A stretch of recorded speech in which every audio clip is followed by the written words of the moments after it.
এই পাশটায় সব সর্ষের খোল ভিজানো জল দেওয়া হয়ে গেল, এই পাশটা দেওয়া হয়নি, এই পুরোটা, এই পুরো রোটা এই পাশটা দেওয়া হয়ে গেল। এবার এইগুলো দেব সবজি পচা জল, একদম খুলে দিয়েই চলে গেছি।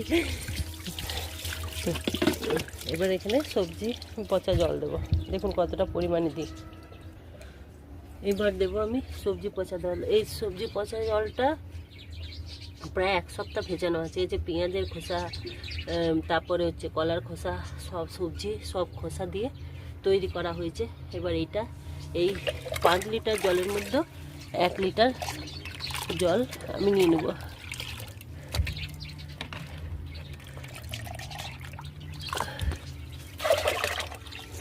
এবারে গাছগুলোতে চলুন প্রয়োগ করে দিই। এবার চলুন কাছে গাছগুলোতে দিয়ে দিই।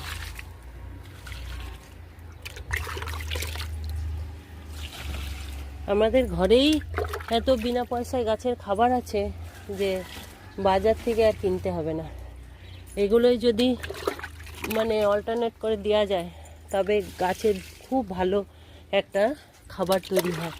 বাসি ভাত 4-5 দিন রেখে সেটাকে যখন একদম গলে যাবে, পচে যাবে, তখন যদি গাছের গোড়াতে দেওয়া হয়, লেবু গাছে, তাহলে দেখবেন খুব সুন্দর তাড়াতাড়ি ফুল চলে আসবে। আমি ভাত পচিয়ে রেখেছি, এখন মাত্র 2 দিন হয়েছে। একটা মজার কথা বলি, আমি ভাত রেখেছিলাম জানেন দিবার জন্য, আর আমাদের কাজের দিদি বুঝতে পারেনি, ওই ভাতটা দিয়েছে ফেলে। সেজন্য আবার আমাকে নতুন করে ভাত পচাতে শুরু করেছি। 4 দিন পচে যাক, তারপরে আবার গাছগুলোতে দিয়ে দেবো। তো এইভাবে আপনারাও এই সর্ষের খোল ভেজা জল, তারপরে